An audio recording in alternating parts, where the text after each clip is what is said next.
Boa tarde, gente. Bem-vindos e bem-vindas aqui ao nosso canal Filosofia de Primeira. O tema que eu trago hoje para vocês é uma notícia que correu durante a semana, mais uma notícia triste, né? Como se não faltasse esses últimos tempos, que foi sobre a notícia do suicídio do André Paganelli, que é um líder religioso, um pastor. E além de ser pastor, ele era um músico muito renomado, um saxofonista, um sujeito que tinha uma carreira bastante consolidada, tinha ganhado alguns prêmios, tinha feito inúmeras parcerias, tinha gravado centenas e centenas de CDs instrumentais, etc. E ele acabou tirando a própria vida por conta de uma depressão profunda. E é claro, quando a gente fala de depressão aqui, não é um assunto bastante pesado, um assunto difícil, porque ainda ele é cercado de muito preconceito, de muito pressuposto moral. Então, um tempo atrás eu estava estudando sobre esse assunto, sobre suicídio, e os palestrantes, que na sua maioria eram médicos psiquiatras, eles sempre colocavam alguns pontos bastante importantes. Por exemplo, uma ideia de suicídio, às vezes, que existe dentro da natureza humana, um estado de angústia, um estado de desconforto conosco mesmo, e há um estado de sofrimento psíquico, ou seja, uma demanda que a gente ainda não sabe e desconhece sua causa. Então, sobre o suicídio, por exemplo, a gente vê que há inúmeros dados, se você entrar em qualquer dados aí de órgãos sérios aí, você vai ver que eles são bastante expressivos e até preocupantes. Por exemplo, a diferença entre suicídio de mulheres e homens, por exemplo, as mulheres tendem a usar formas de suicídio menos violentas, ao modo que os homens usam de modos mais violentos, ou seja, eles usam por questão de enforcamento, por ingerir veneno, ou por queda, né? Pular de prédios, de viadutos, de montanhas, de precipícios, essas coisas bastante típicas, né?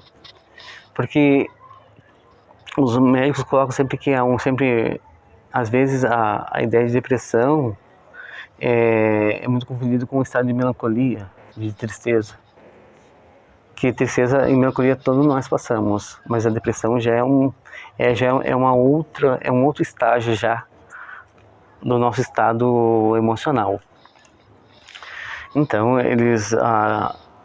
a causa do suicídio ela é múltipla, ela não é uma causa única, né? Por exemplo, a gente não pode dizer que toda pessoa que tem depressão vai cometer um ato de suicídio, ou todo depressivo é um suicida.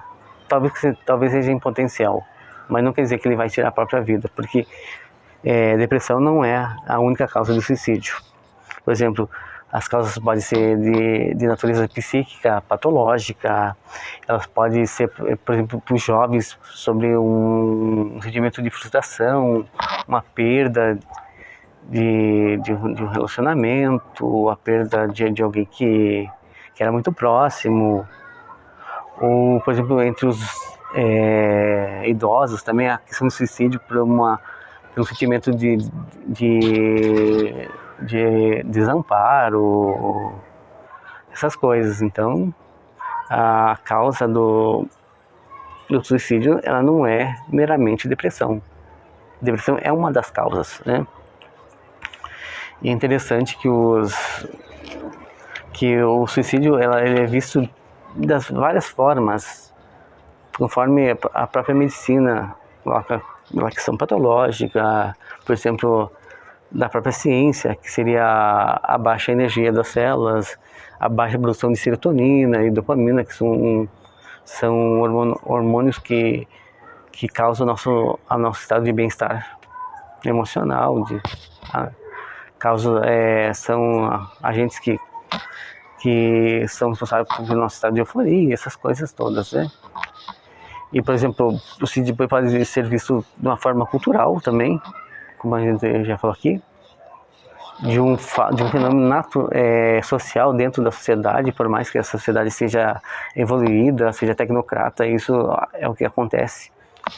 Talvez o primeiro estudo sobre suicídio, alguém que escreveu sobre suicídio, de fato, foi o Durkheim, no final do século XIX, do século XX, sobre suicídio. Então, o suicídio era visto de uma visão sociológica, ao passo que o suicídio podia ser consequência de um problema do inconsciente, né, ainda que causa sofrimento, ou seja uma ideia de pulsão, como Freud coloca uma pulsão pela vida e uma pulsão pela morte, onde temos o libido e tem o thanatos, né? O libido seria a questão da vida e o thanatos seria a questão da morte. Ou simplesmente que seja a própria questão cultural também, né? De alguém, por exemplo, lá algumas culturas que cultivam muito a questão da ética e da moral de forma bastante rigorosa. Se alguém quebra esses paradigmas morais, esses modelos, acaba tendo que ter um próprio ritual, seria um suicídio ritualista, onde acaba tirando a própria morte, tirando a própria vida, porque, por exemplo, você já viu em alguns noticiários de políticos, por exemplo, de alguns países que eles roubam, então lá no país dele, como roubar é uma vergonha muito grande, eles acabam cometendo suicídio porque viola a cultura moral daquele povo. Então, se as pessoas querem colocar o suicídio de uma forma única, às vezes ele é visto de múltiplas formas, conforme o conhecimento dado, né?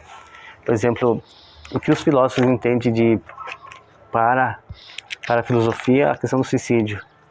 Se é um ato de liberdade, o Sartre diz que se é um ato de liberdade, é uma liberdade que acaba removendo as outras futuras liberdades. Por exemplo, o Santo Agostinho dizia que era uma ideia de um escape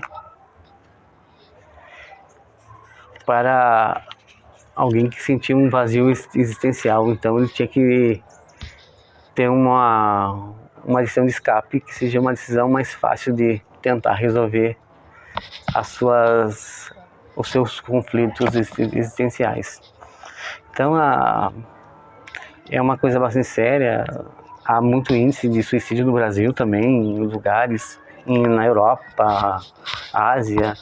Então, hoje em dia, a gente acha que isso não é uma coisa que não acontece. Não, é uma realidade da nossa sociedade, independente de que estágio de evolução ela esteja.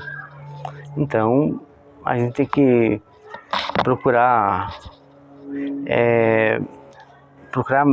mais entendimento, mais aprofundamento sobre sobre o olhar sobre o sofrimento do outro, entendeu? Às vezes a gente, hoje, com essa demanda, por exemplo, de pandemia, muita gente também acabou cometendo essa loucura. Alguns casos de gente que cometeu porque perdeu pai, perdeu mãe, perdeu a família inteira. Então, há um desespero, há uma angústia, um desespero humano em cima dessa questão. Então a gente tem que procurar entender, sem fazer um julgamento prévio das coisas, como as pessoas tentam colocar opiniões que não tem nada a ver com a questão. Então, o suicídio é um caso sério. Isso acontece em adultos, acontece em crianças e adolescentes, acontece muito isso. Então, isso é um alerta para pais, alerta para família e até idosos também. Então, vamos cuidar dos nossos, né, gente? Vamos procurar entender e ser menos rude com o sofrimento alheio, porque já a indiferença em si já é uma violência. Então, que possamos trabalhar muito esse tipo de indiferença na nossa sociedade e ser mais empático e ter mais alteridade em relação ao outro. Seria esse o meu recado a todos vocês. Obrigado, gente. Bom final de semana a todos.